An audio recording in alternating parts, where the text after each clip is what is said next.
Hi, everybody. I am welcome to our Must See Monday event. For those of you who don't know me, I'm Brett Kurland, Director of Sports Programs here at the Cronkite School and Director of the Phoenix Sports Bureau, Cronkite News. But nobody's here to see me. You're here to see these two wonderful folks who've joined us, Liz Clarke and Master Tesfatsion. And I'll give you their bios, which I feel bad. It could something for their bios we could spend 10 minutes on, but for now, we'll just give them a couple sentences and then get talking here. So first, Liz, during her 22 years as a sports writer for the Washington Post, Liz Clarke spent 8 seasons covering the Washington NFL team, as well as 9 Olympic Games. She's also covered 3 World Cups and has written extensively about college sports, tennis, and auto racing. She's also a frequent contributor to the Tony Kornheiser Show podcast, as I told Liz when we spoke a few weeks ago, of which I listen to just about every day. So welcome, Liz. Liz, if you to say hi, so everyone make sure everyone sees you. Yes, so honored to be with you tonight and with my friend Master.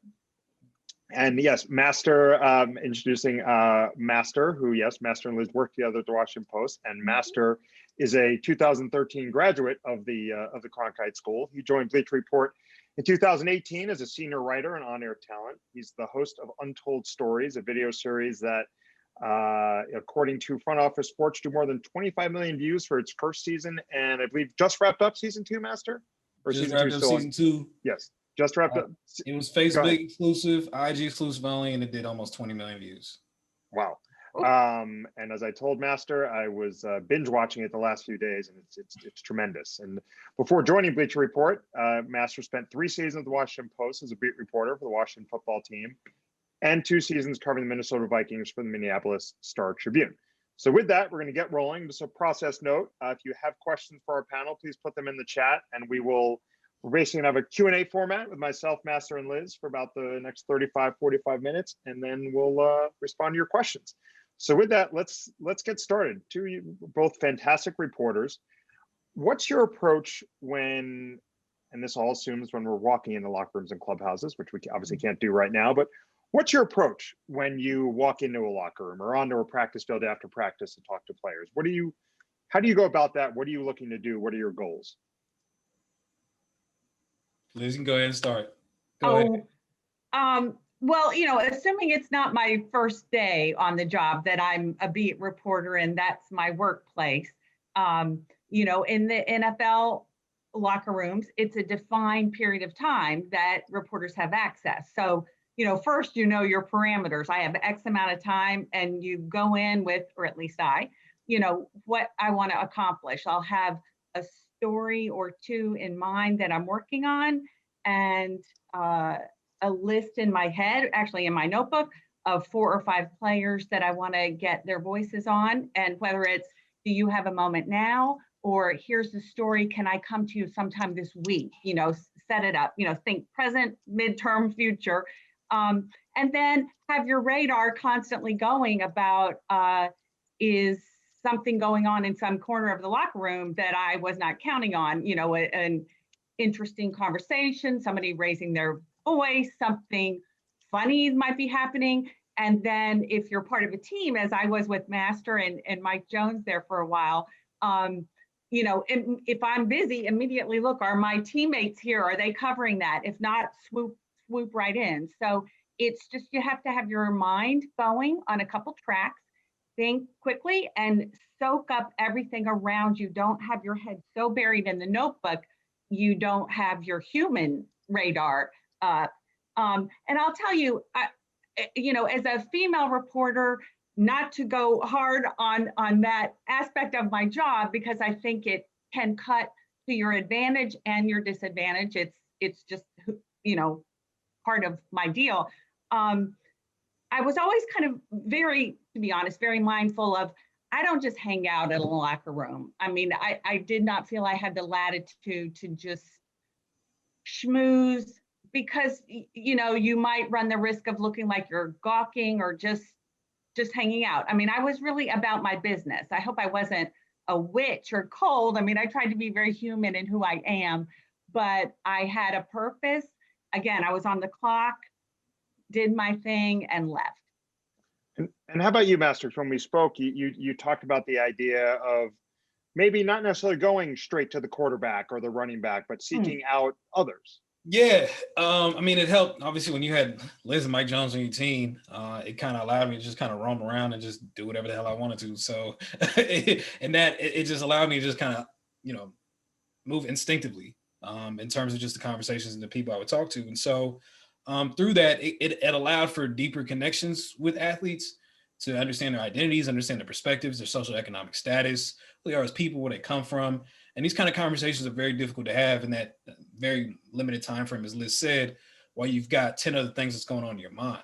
And so, but it was a focal point of mine when I was at the Star Tribune, because oftentimes the team sucks. So when the team sucks, athletes aren't there, and you have nobody to talk to except for like third string linebacker or the practice squad running back. And 95% or 99% of people just do not want to talk to that person. Me, I was like, look, I ain't got nothing else to do. They're talking about the same conversations huddled up in media, the media people over and over again. They were just talking about the media room. I really don't care. Let me see what this third string linebacker is talking about. And lo and behold, my first season, I was talking to practice squad linebackers and running backs. Didn't even account for the fact that attrition happens in football, that those guys would ultimately end up starting in week 14 and week 15. And because I put the groundwork in to get to know them, get to understand them, get to know who they are, I wasn't coming off as advantageous to them, and they were able to let their guards down whenever it was their moment to step up and play in the game. And one of them actually had like a tremendous game filling in a middle linebacker. And after he was done with the scrum, I came in afterwards and he talked to me for about a good 7 to 8 minutes about like genuinely how the moment was, being a little bit more in depth in terms of his analysis, and ultimately made for a much better piece. So I think Liz nailed it on the head in terms of just having so many train tracks going. But also being mindful of being proactive with getting to know some of these guys, because quite honestly, you just never know. If all you're doing is spending all your time on the quarterback and running back, which don't get me wrong, those people are tremendously valuable to have relationships with. But there's also in a football locker room, you've got a 53-man roster plus, I don't even know how many practice squad guys there are these days, 10, 15 extra practice squad guys on top of that. You're talking about probably about 70 dudes that are on the practice field that you need to know and account for in some capacity. And same thing on a basketball team, same thing in a clubhouse, especially. Like there's so many other people that you need to get to know just as much as you need to get to know the star players that everyone's going to get to know and understand and recognize. Everyone's going to be fighting for their time.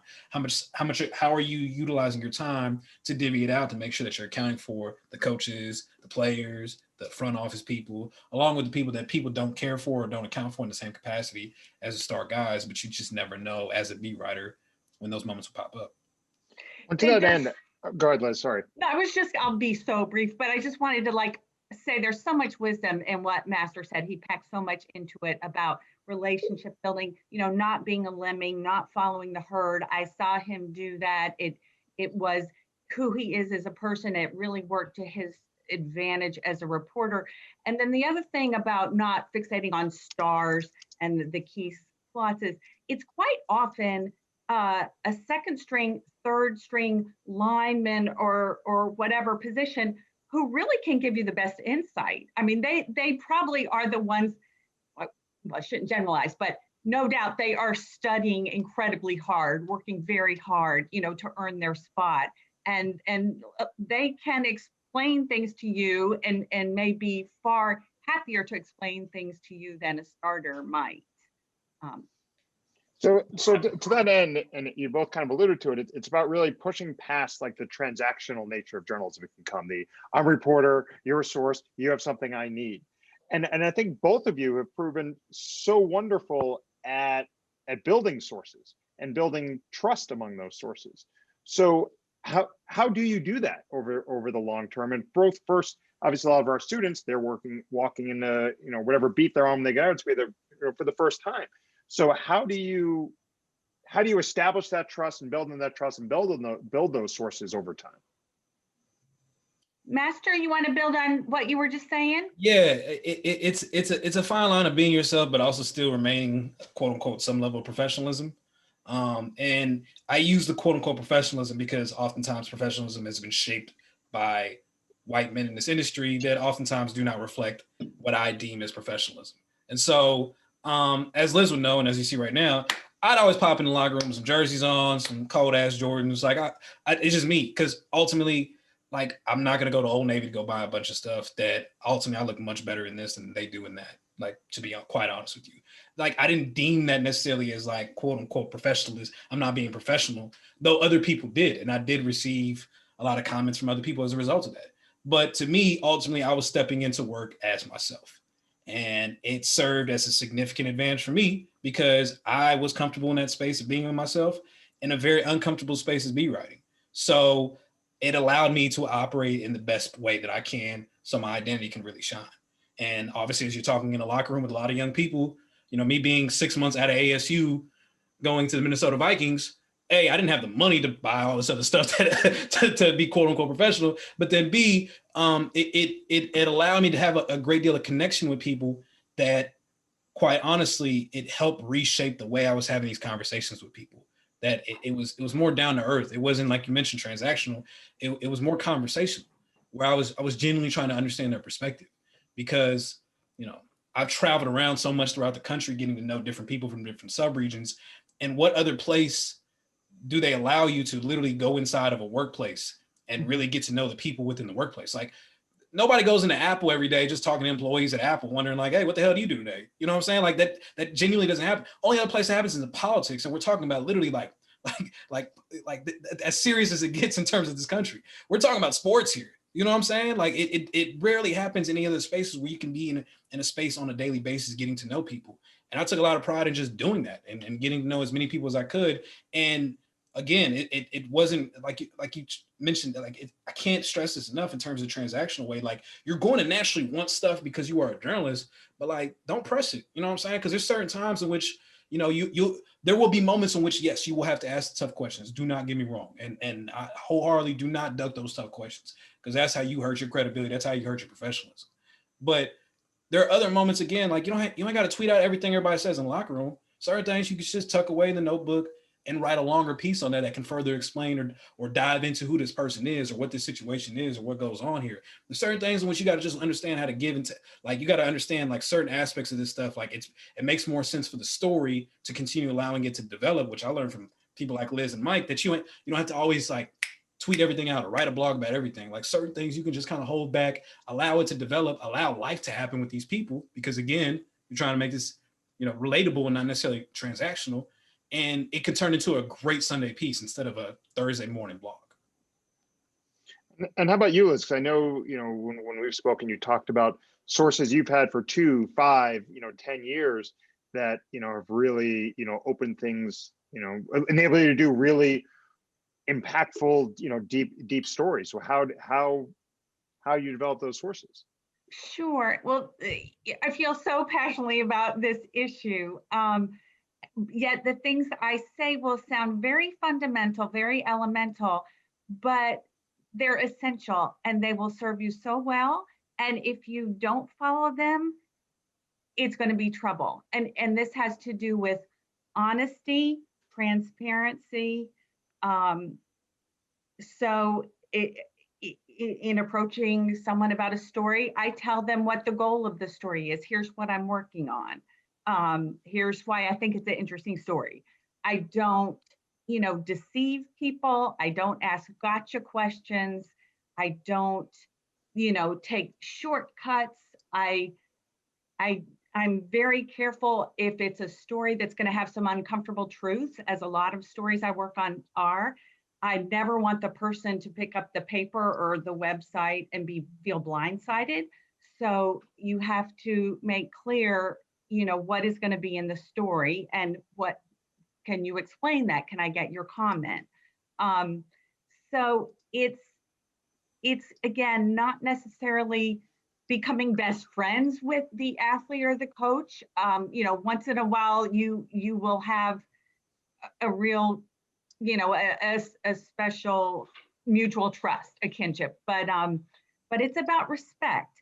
And depending where you are in your age, career, and their career, there might be a temptation to be deferential and think that they have all the wisdom and you're a beginner. Don't do that, or sublimate that if you can. I mean, you're a professional, you have a right to be there, you have a right to ask the questions. One more point about being female, I have always from day one, and this includes when I started out as a news reporter and covered some politics. I mean, my personal motto is never apologize for being a female and never exploit being a female. And by that, I mean apologizing. Oh, gee, I never played strong safety. Can you please tell me, what's different from that in a free safety? Do your homework. Don't use that as leverage. And, exploit it. Obviously, don't be flirtatious and coy. It's just, I mean, admittedly, everybody has their personal style, but I think I developed sources and can go back to sources again and again, whether it was a tough story or not, because the person did not feel blindsided. They knew what I was doing. I did what I said I was going to do. I double check, triple check. And the rare times I made a mistake in a story, I went to the person and apologized, explained why I made the mistake, and we did a correction. It's just fundamental ethics. So Liz, you talked about the uncomfortable truths, and I'm sharing my screen here of the story you did back in July that was full of uncomfortable truths, where you really got people to open up. This, when Washington Post story about, featured more than a dozen women who worked for the Washington football team, spoke on the culture of sexual harassment within their football team. So I guess my first question, a couple questions on the story, but so how did this story start, and how long did you wind up working on this story? Sure. So in 2018, I got a tip from someone who formerly worked at the team, who wanted to talk with me about what it was like to work there. To sum that up, I, again, had covered the team at that point 8 years. I wasn't an active beat writer. I had cycled off the beat. And so this led to two other reporters, Will Hobson, Adam Kilgore, and I, spending sort of divvying up different aspects of the team that we thought we might want to report on. The area of sexual harassment was one of those areas, and we found that women were too afraid to talk, largely because they had signed non-disclosure agreements that said they couldn't talk if they were no longer with the team. If they were with the team, they were just too afraid of losing their jobs. So we kind of set that story aside. We didn't have a publishable story in 2018. So we each went on about our work. In 2020, we went back to this issue and some of these same sources. And I think your students will know something significant happened in our country between 2018 and 2020. And that would be Me Too, the Parkland shooting, the George Floyd, yes, the George Floyd. And I'm compressing a lot of major events, but I think a lot of people, men, women in particular, young people in particular, found their voice and felt like they needed to speak out on things that were wrong. There was still a lot of challenges with people who could not go on the record. So I'm sorry, I'm talking too long, but to get these 15 women, which was the first cohort, we came back with a much larger cohort later. It took patience and trust and transparency and letting them tell us what they were comfortable telling us, vetting it to make sure, their accounts were accurate, but not pressuring, not bullying. And a lot of it was just waiting to see if they would be comfortable and talking with them a second, a third, a fourth time, if that makes sense. Okay. And we'll come back to this time a bit more to that story, but also want to ask, similarly with Master, on your show, Untold Stories, you get athletes to also open up in a way that's not typical and frankly share their deepest vulnerabilities. I'm actually going to share an example and we'll talk about it. It's a clip from the show you did with former NFL wide receiver Percy Harvins. Click share here, click over and play. A lot of people remember the day when you got traded from the Vikings to the Seahawks. when you got to Seattle, like once you finally got there and got with the team, what was that experience like? Oh man, if I could put it to you, just as lame as I could, those was probably the worst years of my life, just because it came with so much. My anxiety is that it's worse when I go into unfamiliar situations. When did you realize that you had an anxiety disorder? When I was diagnosed, I still didn't acknowledge it. But then when I started noticing is when I started speaking or going into different environments, particularly the press conference with the Seahawks. My shirt was sweating. They had to bring me water a couple times during my press conference. What do you recall as the worst instance of you acting out as a result of anxiety? My worst one, I would say, the Super Bowl incident. Was it Golden Tate? Mm-hmm. Take me through that. Who were y'all playing? What was going on throughout Super Bowl week, and what was the end result of that? Thinking about it now, man, I can't even believe I did it. So we're down at the Super Bowl, of course, the year in New York. And he goes in to tell this this very personal story about something that happened in the locker room. So I'm curious, not that Golden Tate. Yeah, exactly right. Basically cold cock Golden Tate. So now that's that's some athletes aren't generally inclined to do, to whether it's take you inside the locker room, even more so, like open up about their personal vulnerabilities. Like they're not so inclined to know. You got to keep that aside. So how did you get Percy to open up and share that? Yeah, going back to the point I made earlier about like not always having to tweet things that you hear or things that you know. I had a source that told me that at the time during the Super Bowl, and I think I was still in Minnesota at the time. And I could have tweeted it out, but I was covering the Vikings. Nobody really cares. And I really didn't have enough multiple sources to not only just confirm that, but then also to build an actual story around it. And so I let it be. I think Schefter had tweeted something very broad about that, but everything kind of Seahawks won, nobody cared. You know what I'm saying? People only care about the drama when the team loses, and it's mapped out for 2 weeks. So I just had on to it. And, in the off chance, anytime I get an opportunity to talk to Percy Harvin, it'd be great to write a story about him on that. Lo and behold, the opportunity was on the show. And I actually was pushing for Percy because I wanted to have the conversation to him about that. And also because I had also heard how about his anxiety disorder, which obviously the migraines was very well documented, but that how he frequently used marijuana to help deal with his anxiety.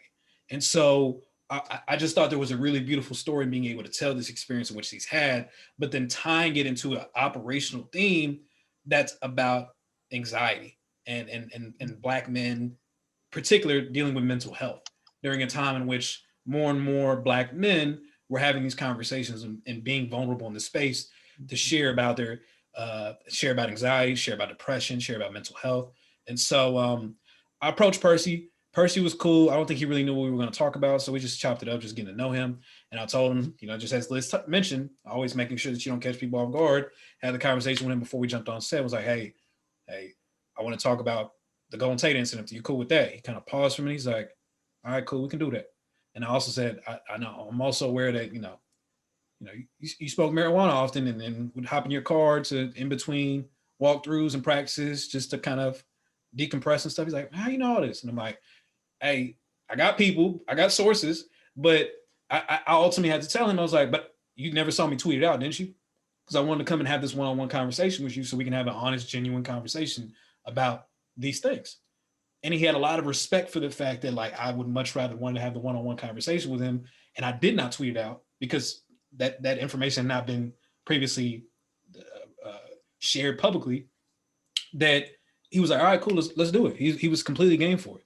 And just due to the simple fact that I chose not to tweet it or not to blog something very short, that again, probably personally for me in the short term, I probably would have gone viral for that. Probably could have got a couple thousand followers off that joint, could have gotten aggregated by everybody. And as we know, social media, hey, that's the game right now. You feel me? But I'm always thinking long term and just thinking like, hey, this could be a cool, quick come up right now. But like, I'm going to try and find a way in which I can dive into the story in a much deeper way. And if I'm not the person to do it, and if someone else is able to do it, then cool.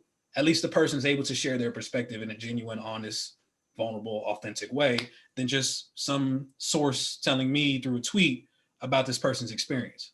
And so when it ended up coming out of this was honestly like there were a lot of kind of, everyone was kind of waiting to see what Untold Stories would be internally, externally, seeing kind of what this series was going to be. Like, you're playing pool in a pool hall. Like, is it really going to work? The Percy Harvin episode legitimized Untold Stories. It had, I think, 3 million views in 24 hours on Twitter alone. And it just went everywhere. And people were really gravitated to the fact, as you mentioned, that an athlete was wanting to be very vulnerable about the fact that, of course, the experience in which he had knocking out Golden Tate, him being a man now reflecting on the moment and being able to share the fact that, like, hey, this is where I messed up. These are things in which I wish I could have done better, and a great deal of maturity in which Percy Harvin has grown and felt comfortable enough to share and explain the situation from his side. And then also further in the conversation about sports and cannabis, which I'm not sure if you follow me, but I'm very much a big fan of trying to figure out what the space is, trying to be a trailblazer in the space, especially as a reporter, different things in which I've done, whether it's, Trent Williams, someone myself and Liz Clarke covered, him talking about his suspensions and his relationship with cannabis. My first project I did at Bleacher Report was smoking weed with former athletes as they talked to me about their experiences with cannabis, and other stories in which we've shared through Untold Stories, just a lane of which being disruptive that I feel like ultimately, down the road, there's going to be a lot of long-term benefits in terms of having these conversations of what role does cannabis ultimately play in sports, and that it was an essential part of this story to share as well because of the relationship mental health has and anxiety has with the possibilities of using cannabis as an alternative, along with obviously the pain that athletes deal with on a daily basis physically, and the alternative options that cannabis can serve over painkillers and other prescriptions that do more harm than benefit them. And with that here, I'm going to share just a little more of this conversation so you can hear, because he tells a pretty deep story here about what happened. It's the kind of stories you almost never hear. Here you go. We were playing the Denver Broncos, Peyton Manning. We had the practice facility. We had to practice inside because it was cold, snowing. And Golden did an interview. I had just set out the previous game with a concussion. So the questions, how do you feel, getting Percy Harvin back and, getting some of y'all power back, getting ready to play this, tough Denver Broncos team. And the response was, we made it here without him. So, whether he play or don't play, we gonna be good. So how'd you respond to that? Fast forward, we went in the meeting room, and I kind of asked him about it, like, yo, bro, like, what's going on? Like, you ain't happy for me? Like, this has been going on all season. I was so already wrapped up, it didn't even probably matter what his answer was. Anything he could have said, I still was going. I was already at 10, so him adding 10.5 or whatever else, I was already there. I had some sources in the Seahawks locker room that witnessed that. And they said you punched him into a laundry hamper. Did that actually happen? Let's just say we locked up. The owners had to come in the locker room, and the fact of the hitting them into the trash can and all that type of stuff, it was true. Like I said, man, it was bad. The whole situation, that what we keep harping on is that's what made it bad, because it was team pictures that day. And you can see tents in the picture. You don't see like a team ready to play Super Bowl. You gave him a black eye 5 minutes before the team photo. What happened next? Beast Mode was a peacemaker, and he was kind of just like, yo, Pete wants you to do this and that. Like, let's just do this, man, so we can move on, and let's just move on. So, and actually that came the day of the game. We kind of gave that literally while we warming up, kick returners out and all that. And we kind of just like, man, it's a Super Bowl, man. It's all good, and we hashed it out. So again, a really deep story. I don't know. I encourage you to watch the episode so we can move on. But yeah, the stuff Please you do. talk about. Check them out on my Instagram. You feel me? I'm gonna go ahead and hit him with this. I'm a millennial. We got to hit him with the plug. Master Tesfatsion. You can watch all the Untold Stories on there. Go ahead and follow me real quick. But you'll see and other things you'll see. Like I watched the Terrell Owens episode where Terrell didn't hold back at all about his his feelings about Donovan McNabb, and then or with the Victor Cruz, like talking about the origins of his salsa dance, like some really good stuff. And I think the other thing that you see here, and both Master and Liz, I think you're both so good at asking questions, and those students who know me, I always talk about openly. This question is, I'm passing it off to Liz because she is the GOAT in terms of questions. Like she can get someone to to be extremely vulnerable, but then she a dog too. Don't get it twisted. Like, listen, hey, if there's a tough question that you be asked in a press conference, hey, that you better pass that mic to Liz, because Liz gonna get at him. So there's my question for both of you. How do you get people? I mean, we talked about getting people to trust you, but the actual art of the interview, like what strategies do you use to get people to open up, to really talk and say the things you kind of need, and not just throwing cliches at you that they've said 100 times. Mm-hmm. I'll jump in, and Master, love you, my friend. Thank you for your very kind words, especially the dog part, because I like to shine when a tough question must be asked.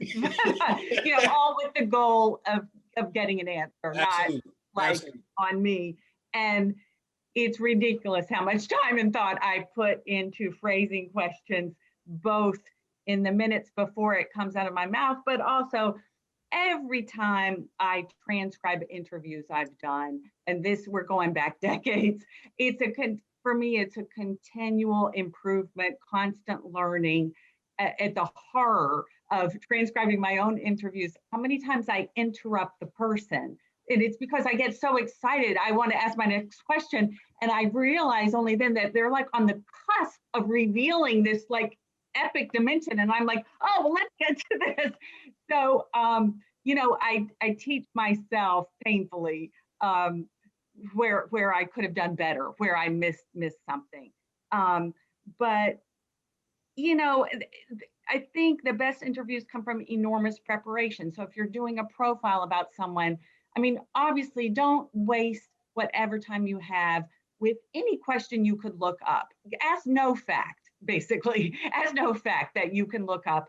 And do some pre-interviews before your interview. Like, I'm going to do a profile on Master. I'm going to talk to his sister, his mom, his, who he considers a mentor. It might be in a media guide.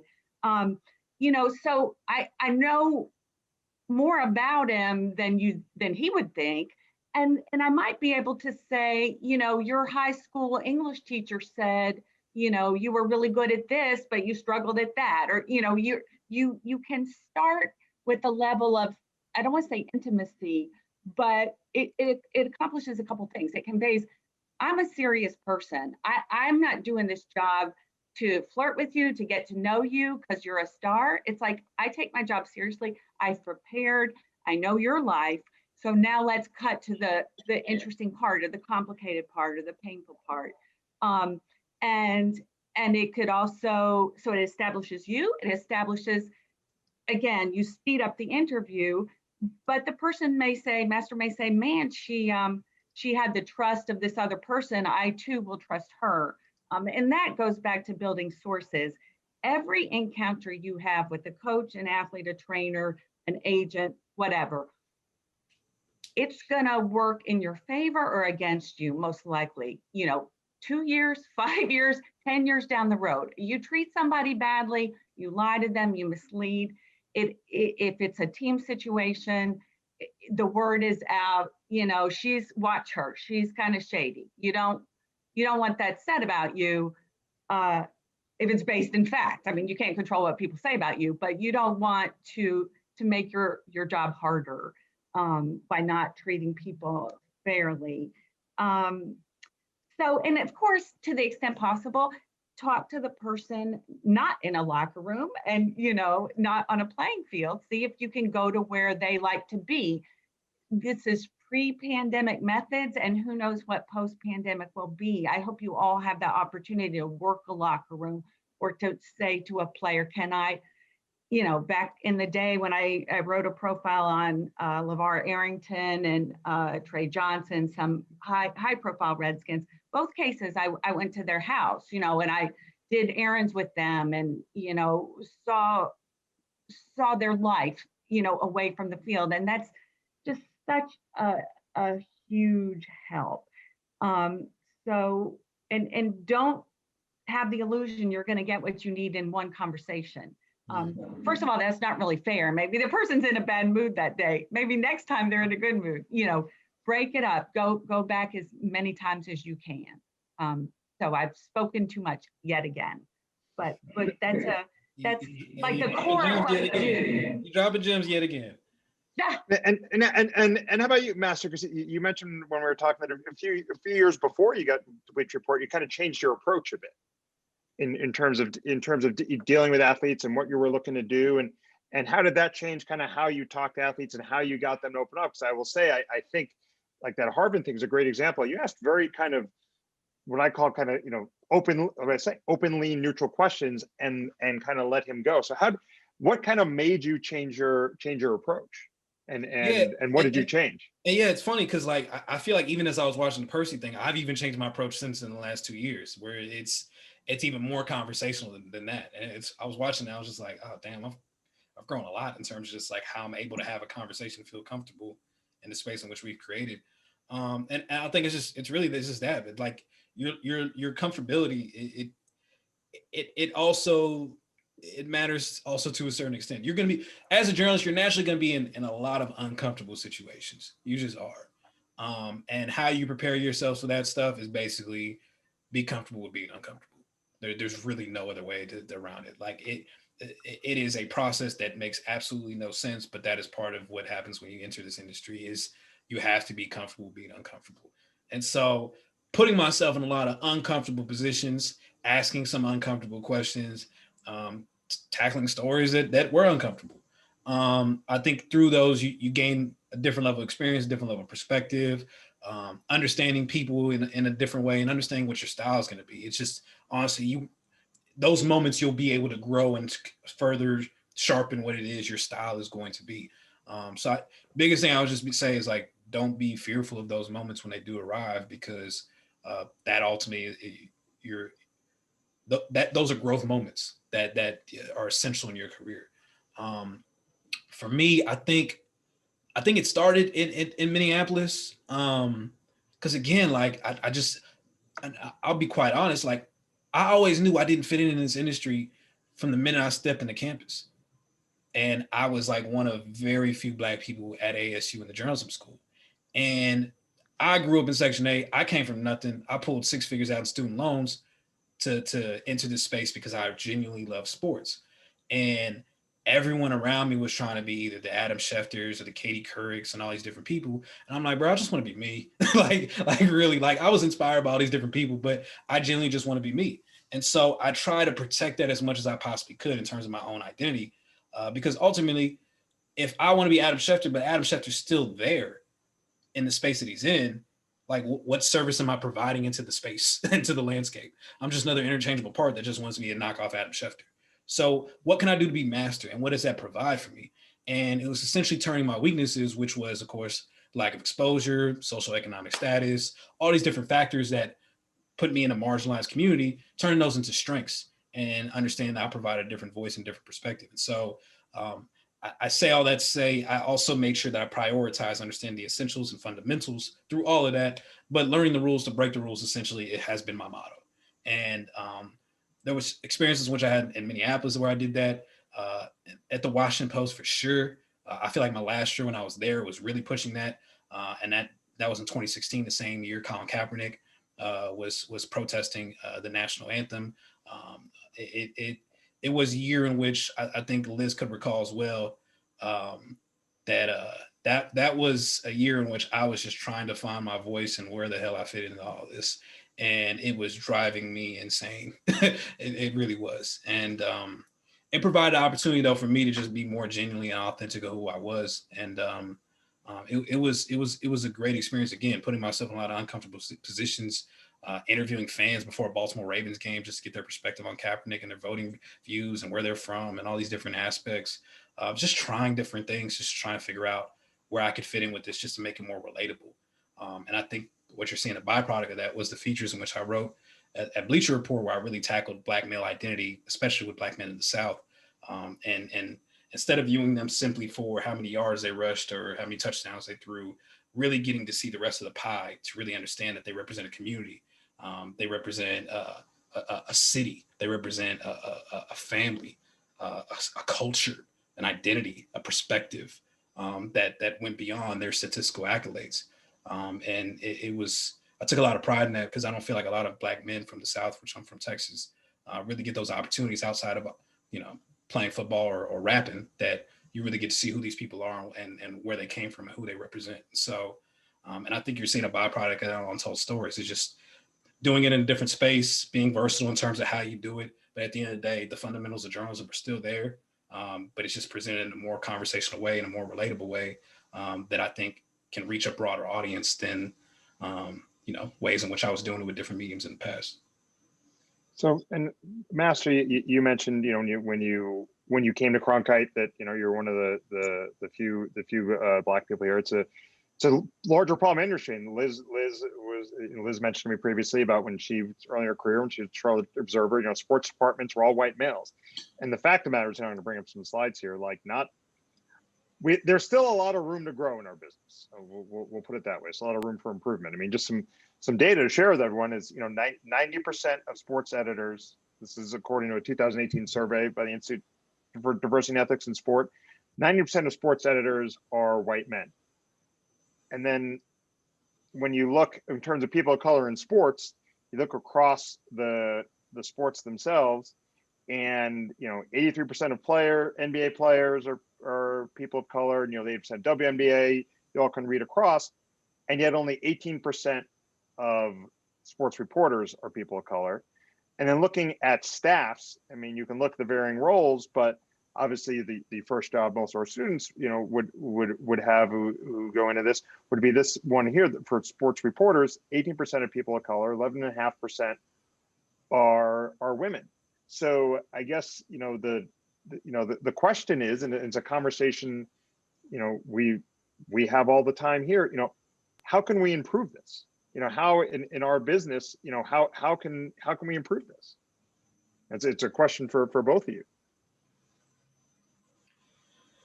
And I'm not looking for you to solve all the world's problems. Yeah, but just, absolutely. given, I mean, you just touched on some of it, Master, with the work you've done. How can we make it better? Absolutely. I think we need to be aware that this space was created for white men. And I think that acknowledgement is where it starts. It's hard for people from marginalized communities to feel like their voice is being heard when the standard of professionalism and all these different verbiages and use and credibility and all these different things in which we say is what a prototypical journalist or sports journalist looks like. I don't fit that box. Liz doesn't fit that box. You know what I'm saying? Like, there are aspects in terms of the principles that we do, that we study, that I'm not harping on that at all. But in terms of what it looks like, I don't fit that box. And I never did. And every single time I tried to fit in that box, I was uncomfortable with who I was looking at in the mirror.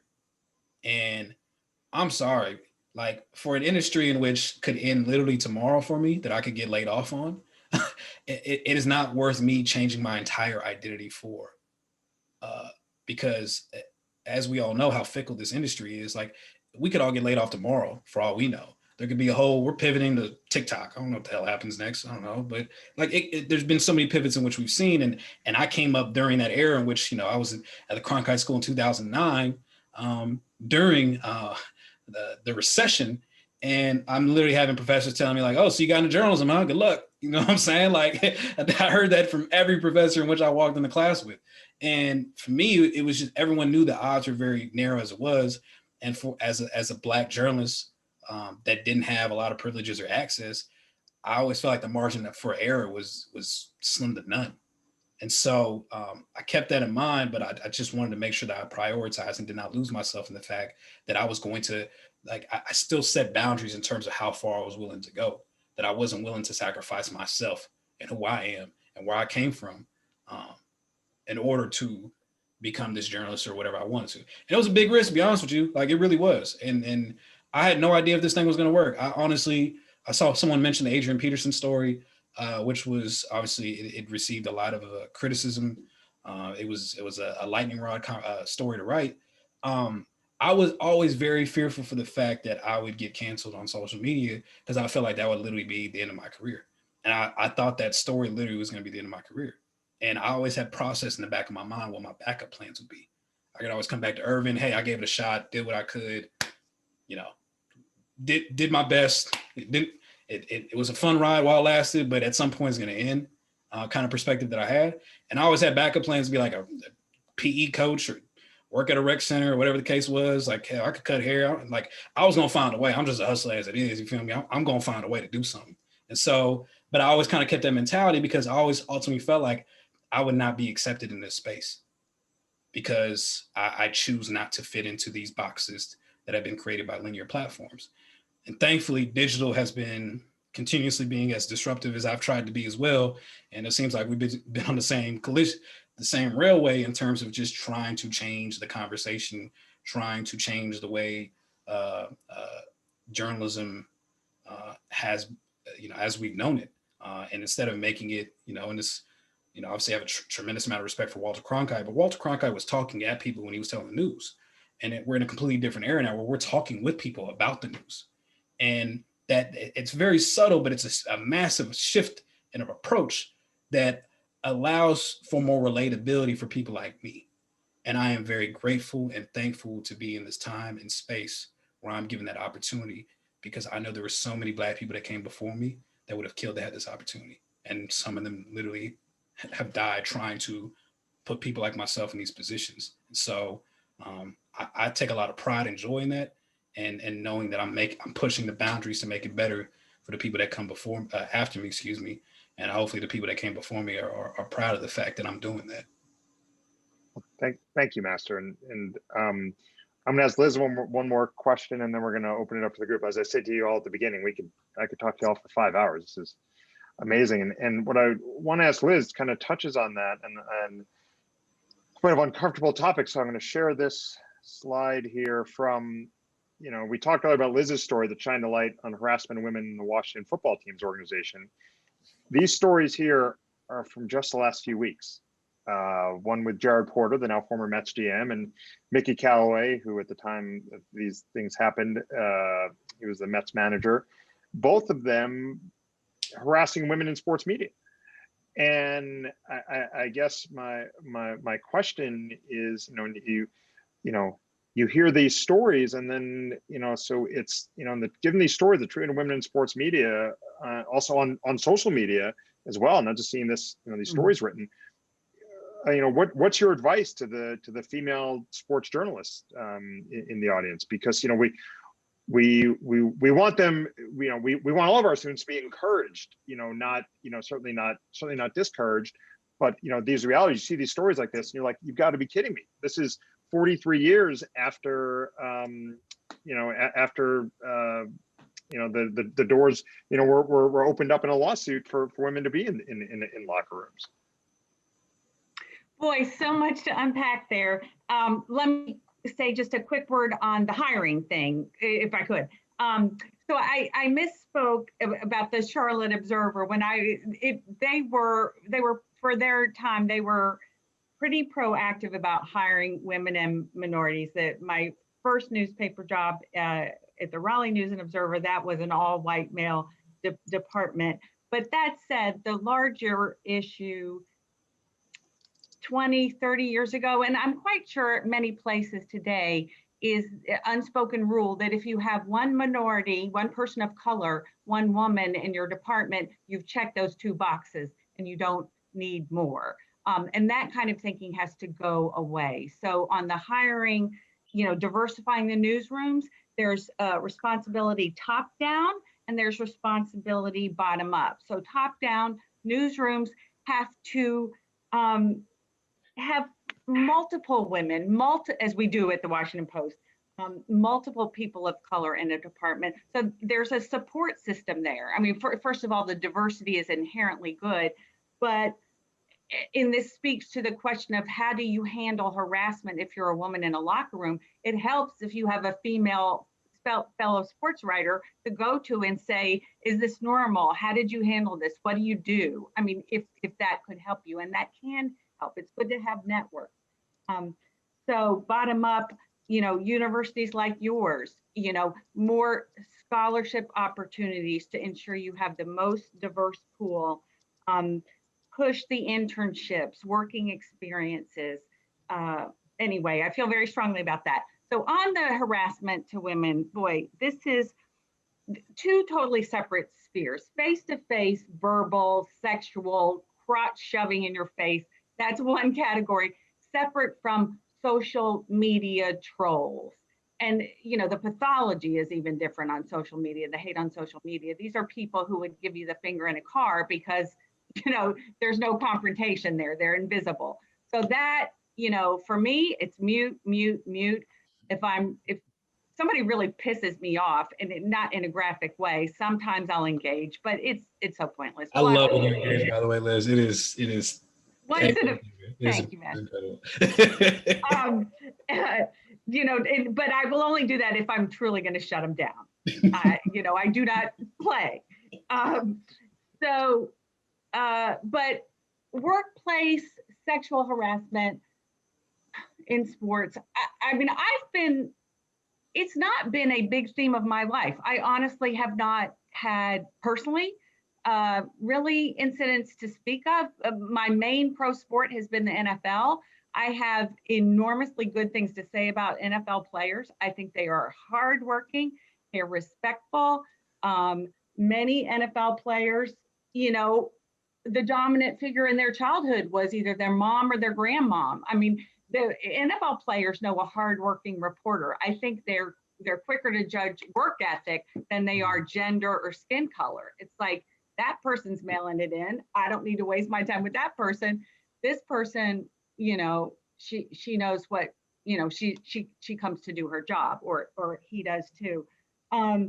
You know, I'm old enough so that when I have had players say uncomfortable things, or in some cases, employees of a team, you know, executives of a team or something, I have a pretty thick skin when I'm doing my job, and it's like, back the F off or laugh in their face, like, you can't be serious. If, you know, certainly now I'm often the mom's age of someone who might be hitting on me, so it's very easy for me to laugh. Come on, don't be ridiculous.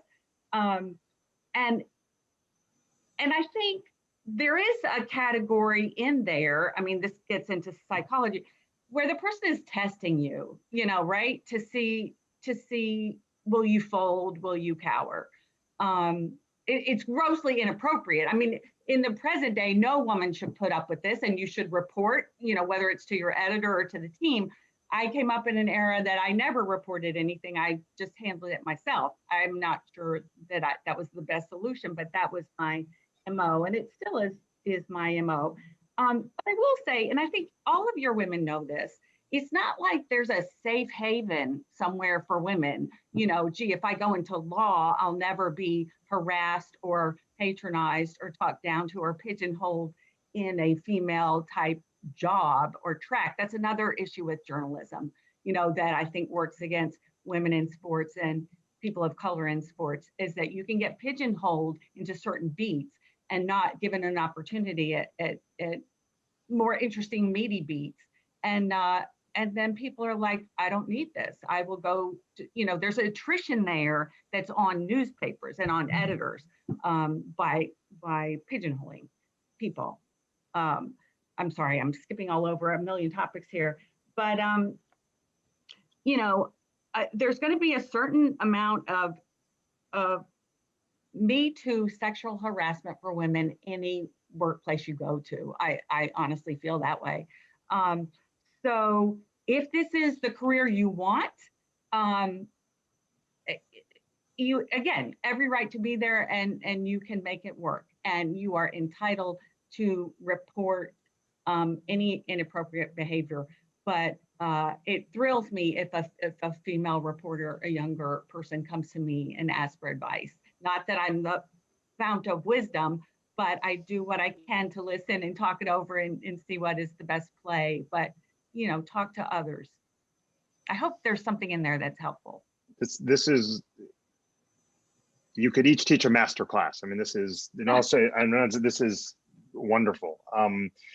we have a couple of questions from students, and that we're going to ask them. I'm going to might go a little out of order, gang. So my apologies to the students, but so we've talked a lot about getting students to, getting athletes to open up.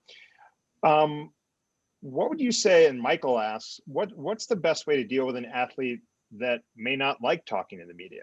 How do you go about asking him or her certain questions or proposing a story idea to them to, to get them to open? The ones who are just like, I don't want to bother with you people. I just want to go play my sport.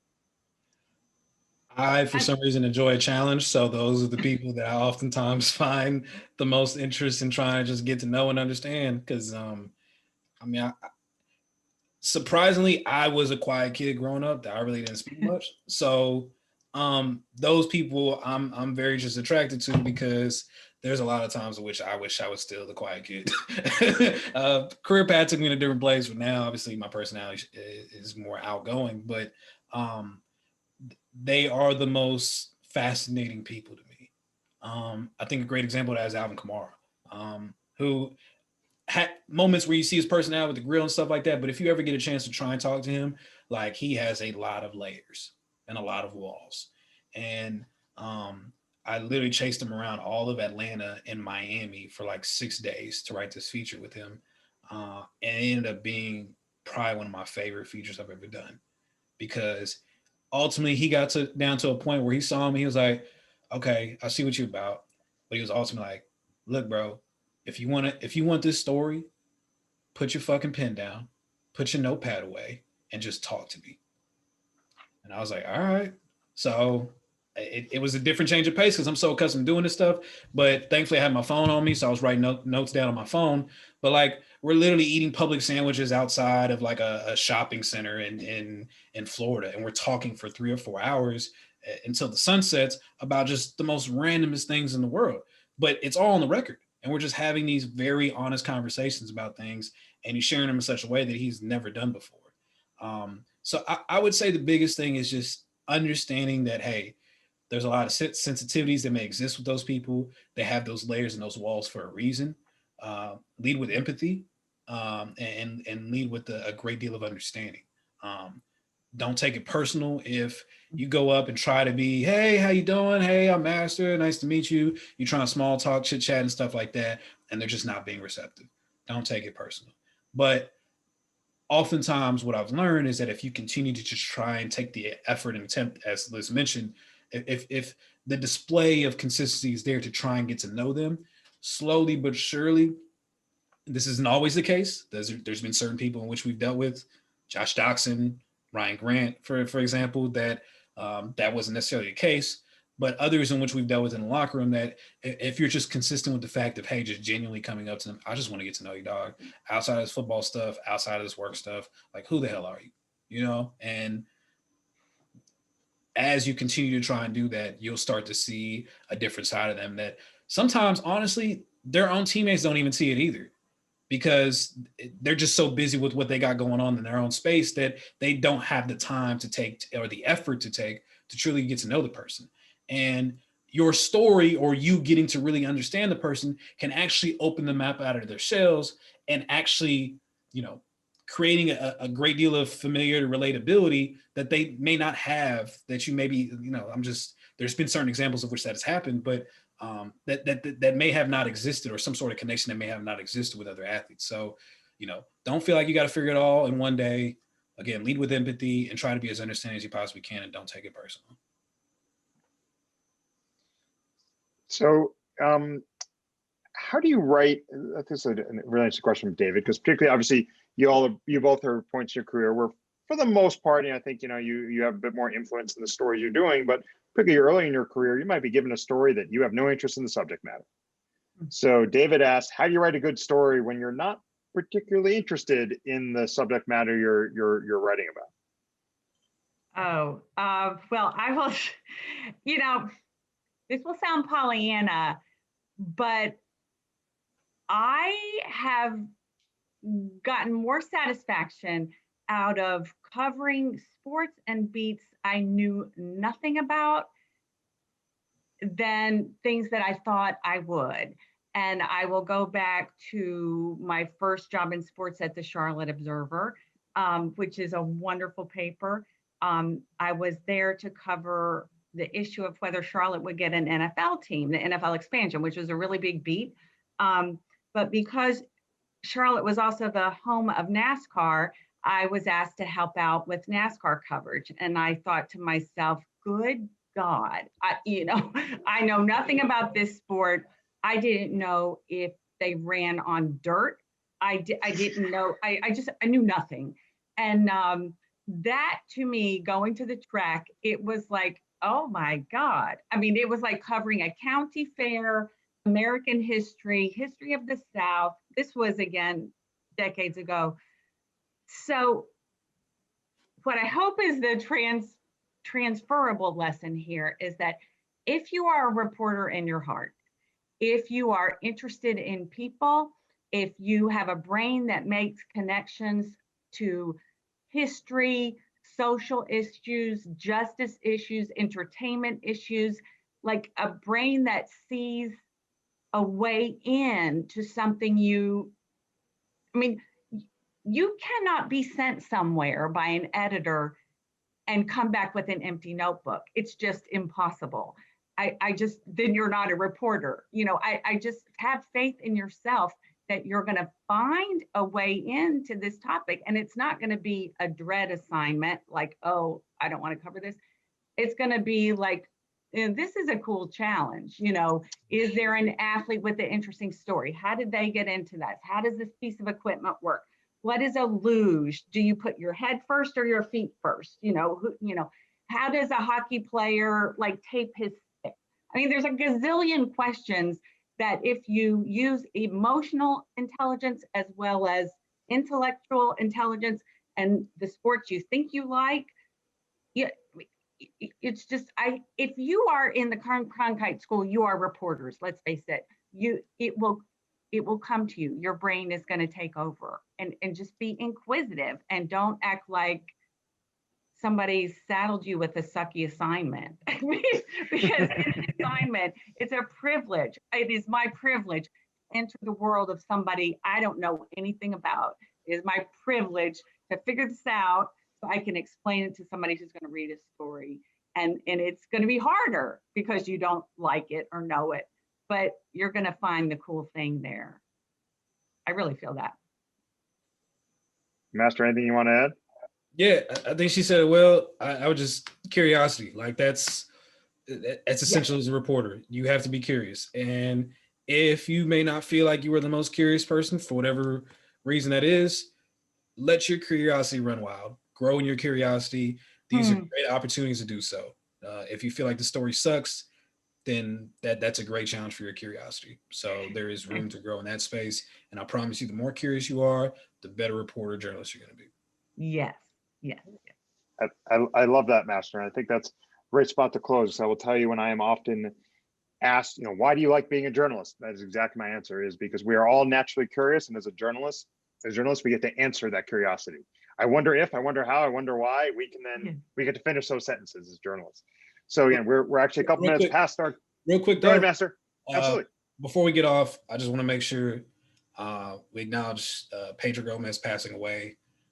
Someone that, as a Cronkite alum, I'm aware of. I didn't really know him that well, but I think we can all say that Pedro Gomez has impacted the Cronkite School in so many different ways, and so many alums and current students and faculty members have been better off for getting to know him. And just unfortunate, tragic passing that happened yesterday. So just wanted to make sure that we acknowledge that, and really just wanted to publicly say thank you to Pedro for all the work that you've done at the Cronkite Journalism School. I know there's a lot of students like myself who felt a great deal of comfort being in clubhouses, being around baseball as a result of his presence, and how outgoing he was when he heard that you were a Cronkite student. And so it was a unfortunate loss for the baseball world, the sports world, and for all of us at Cronkite. So yeah, that was a tough day yesterday, and we've had a couple tough losses within sports media that have been over the last couple months that have been very difficult. And I know this one has rocked the Valley very hard. So rest in peace, Pedro Gomez, and thinking about his fam big time right now. Thank you so much for saying that, Master. We've had a lot of conversations here in the last 24 hours about Pedro, and you're spot on. I mean, Pedro, Pedro, I mean, I can't tell you how many of our classes he visited, how many times, like you said, any clubhouse, he would seek our students out and you know, and show them the ropes, and in a way that was well above and beyond whatever any average person be expected to do. I mean, he was a tremendous reporter, and even better person, and someone who I think is a role model for, you know, for so many, you know, for all of us. You know, we should all, as I saw someone tweeted late this afternoon, something to the effect of, you know, may we all have people remember us the way Pedro Gomez is being remembered. Mm-hmm. So, you know, thank you for saying that. You know, it's a hard night for all of us in media, and certainly in sports media. So thank you, Master. You know, thank you to both of you for this. I mean, this was, you know, like I said, we could have talked for hours, could have talked for days, and I look forward. I hope this is not the end of our conversations. I look forward to, you know, having both of you back and continuing to talk. So, I mean, both of you are just so wonderful and so frank, and so just really, again, just wonderful role models for our students, and we really appreciate it. So, Master and Liz, thank you very much, and thank you to everybody for joining us.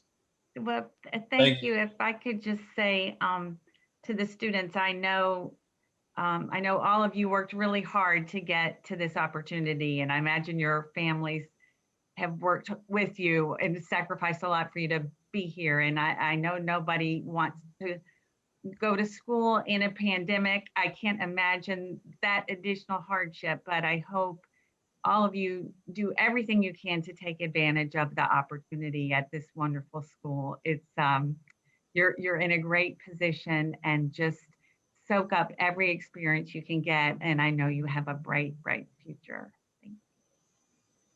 Thank you. Thank you all. Have a wonderful night, everybody.